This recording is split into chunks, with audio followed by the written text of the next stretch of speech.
Spin to win. Spin to win is one of my favorite tactics I use to overcome, frustration. So this is the scenario. Tomorrow I have one of my most important exam in this exam period. And what would happen if I was late tomorrow for the train? And then I missed the exam and I failed it. I would be pretty, angry and sad and miserable and frustrated and anxious and everything else, and maybe even rage punch a wall or something like that.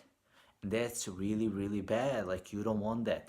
So what I would do is I would create a fake scenario where I say, okay, imagine if I went in the train, like I got there on time, I went to Belgrade, and while I was crossing the street because I was late or something, whatever, and I crossed the red light, a truck or a bus hit me and I die, or I break a leg, or I go to hospital, something like that. And that would be even worse situation than this one.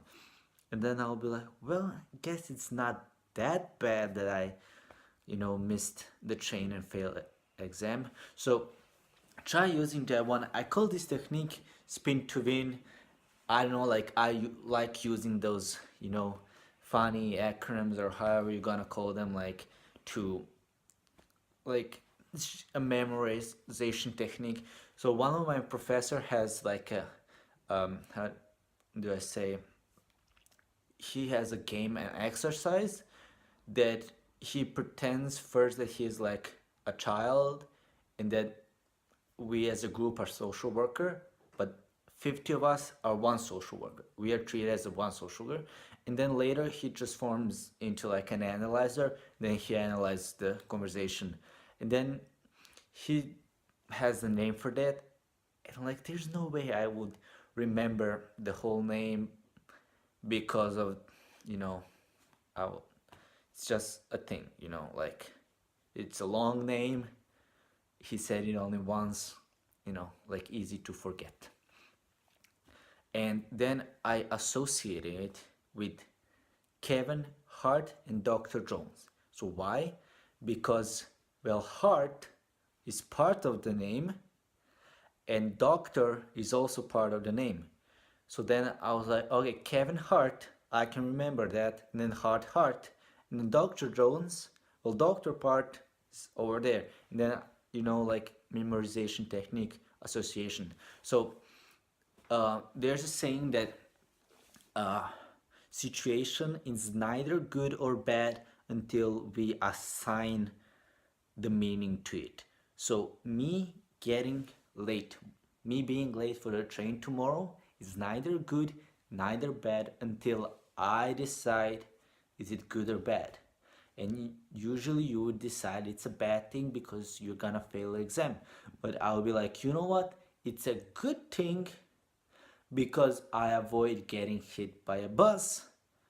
I like my life more than I like,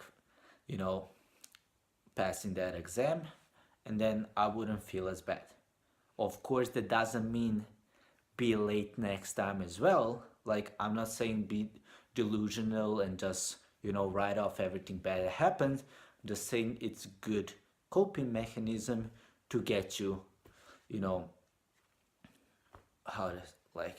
get you to the next level, then you go home and you analyze the situation, you figure out the reason because you were late is because you were tired. The reason why you were tired is because you stayed up late, night before. The reason you stay late night before is because you misprioritized your task, and then you didn't do your most important task at the beginning, so you had to do it late at night, and you were stressed and you couldn't fall asleep and stuff like that.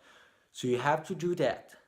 Like, I'm not just saying, oh, well, it wasn't my day, or I got unlucky or something like that. No, I'm just saying, you know what, like, instead of rage punching the wall, you just, switch the meaning, then you go home and then you analyze the situation and you learn from it. So I hope you enjoyed this video, and I see you tomorrow. Bye bye.